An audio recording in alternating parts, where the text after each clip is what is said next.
आज रायबरेली से भी इंटरेस्टिंग तस्वीरें आई। रायबरेली में बीजेपी के नेता और यूपी सरकार के मंत्री दिनेश प्रताप सिंह सरकारी मीटिंग में राहुल गांधी से भिड़ गए।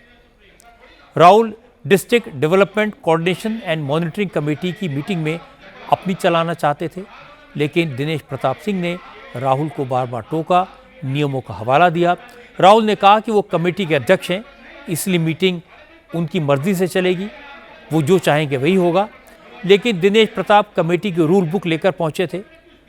उन्होंने राहुल से कहा कि यहाँ अध्यक्ष की मर्जी नहीं, नियमों के हिसाब से फैसले होंगे। इस पर राहुल दिनेश प्रताप सिंह से उलझ गए, लेकिन दिनेश प्रताप भी पीछे नहीं हटे और मीटिंग में कोई फैसला नहीं हो पाया।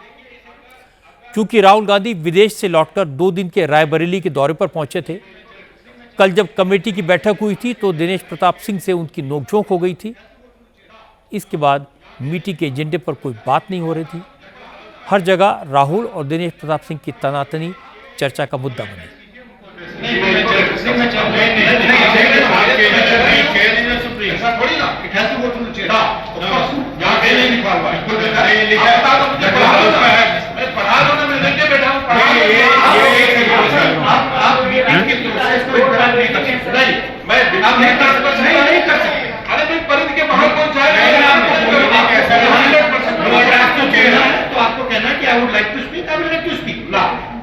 अगर गलत प्रोसीडिंग होगी तो मैं चेयर को एड्रेस करूंगा। गलत प्रोसीडिंग होगी तो मैं चेयर को एड्रेस आपके कहने से नहीं मान लूंगा। चेयर को एड्रेस करूंगा। चेयर सिटिंग गलत समझ जाएगी।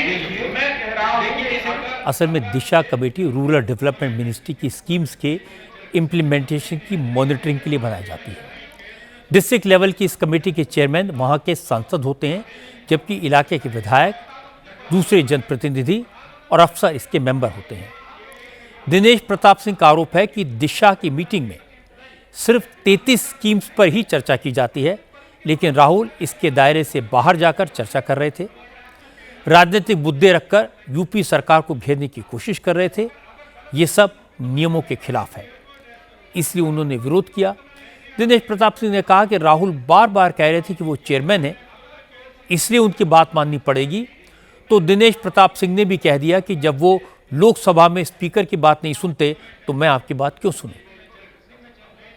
राहुल गांधी जी को गलतफहमी हो गई कि वो दिशा की बैठक के मालिक बन करके दिशा की बैठक को चलाना चाहते थे, जबकि मैं कह रहा था कि जो ग्रामीण विकास मंत्रालय भारत सरकार ने जो गाइडलाइन दी है, और मैं उसकी कॉपी भी उनको दिखा रहा था कि इस गाइडलाइन में जो दिशा को अधिकार शक्तियां दी गई हैं, इसी पर चर्चा हो, इसके बियॉन्ड हम आपको जाने नहीं देंगे। जब इसके बाहर वो जाने लगते थे, उस मंच का उपयोग राजनीति के लिए करना चाहते थे, उस मंच का उपयोग सरकारों को घेरने के लिए करना चाहते थे, तो मैं वैसा करने नहीं दे रहा था। इस चीज को लेकर के विवाद हो रहा था और मुझे खुशी है कि राहुल गांधी के साथ एक बड़ी फौज आती है, 5-7 गाइड आते हैं, उनके टीचर आते हैं, जो कोई कान में समझाता है, कोई पर्ची पकड़ाता है और 3 पेज का वो हर बिंदुओं पर पहले से तैयार करके लाते हैं, लेकिन एक भी बात पूछ नहीं पाते। और मुझे गर्व है कि मैं भारतीय जनता पार्टी का सिपाही केवल बुकलेट लेकर के बैठता हूं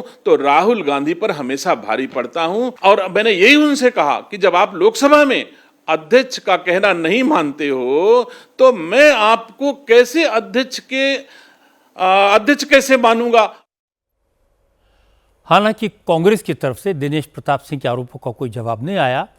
अखिलेश यादव ने राहुल का बचाव किया। आज अखिलेश यादव एक नए रूप में दिखाई दिए। उन्होंने लाल टोपी की जगह लाल पगड़ी पहनी हुई थी, क्योंकि आज अखिलेश यादव सिखों के साथ प्रेस कॉन्फ्रेंस करने पहुंचे थे, इसलिए सिख समाज के प्रतिनिधिमंडल ने अखिलेश को पगड़ी पहनाई थी।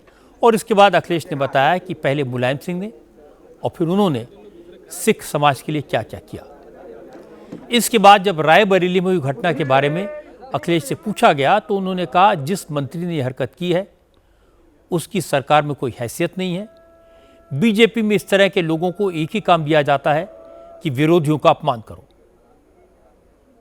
हालांकि वो कांग्रेस में भी रहे हैं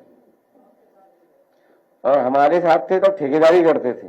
भारतीय जनता पार्टी के लोगों के पास काम नहीं है, ये काम दिखाने को नहीं, खोखले हो गए हैं। जैसे 400 करोड़ की सड़क बनी, बीजेपी के लोग ऊपर से चमकते हुए दिखाई देते हैं, अंदर से खोखले हैं।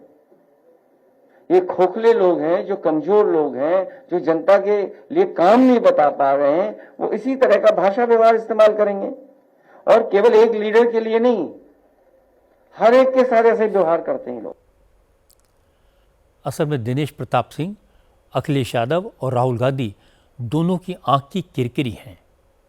दिनेश प्रताप पहले कांग्रेस में थे, राहुल गांधी के आदेश पर उठते बैठते थे, फिर वो राहुल और सोनिया के खिलाफ चुनाव लड़े, हालांकि हार गए, लेकिन बीजेपी ने उन्हें एमएलसी बनाया और फिर मिनिस्टर बना दिया। इसलिए अब रायबरेली की मीटिंग में राहुल के बगल में बैठते हैं।